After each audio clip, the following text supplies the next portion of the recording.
আমার যোগ্যই মনে করি না, এই জন্য চেনার প্রয়োজন মনে করি না। কারণ আমি তো তাকে নিয়ে সময় দিব, ঘাটবো যাকে আমি মনে করবো যে আমার দরকার আছে, তাই না? এক বাক্যে বলবো, অযোগ্য মানুষ নিয়ে আমার সময় নেই বিবেচনা করার। মানুষ তাকে নিয়ে আলোচনা সমালোচনা করে যাকে নিজের থেকেও উচ্চ লেভেলে দেখা যায়, কিন্তু অপু বিশ্বাস তো বুবলিকে তার যোগ্যই মনে করেন না, যার কারণ ছিল বুবলির কোথাও কোনো সফলতা নেই। বুবলি পারে শুধুমাত্র অন্যের ক্ষতি করতে।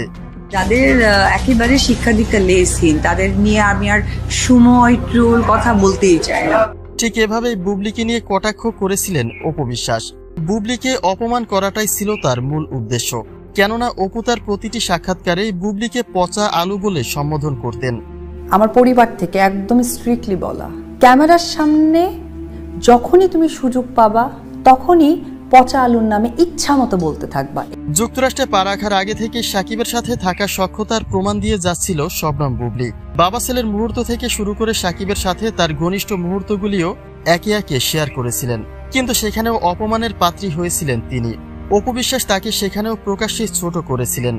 সে একদম এগুলো আমাকে বলেছে, তুমি এগুলো একদম মাথায় নিও না, তুমি কি জানো, তোমার অবস্থান তুমি জানো। এখন প্রশ্ন হলো, কে কার যোগ্য নয়? যেই অপু বিশ্বাস সাকিব ইস্যুতে বুবলিকে অপমান করেছিলেন, সেই অপুর স্থানটা আজকে কোথায়? সাকিবকে নিয়ে যত অহংকার করতেন তিনি, সেই অহংকারগুলি আজকে কোথায়? উল্টো সাকিবের পাশে নিজের অবস্থানটি শক্ত করে নিয়েছেন শবনম বুবলি।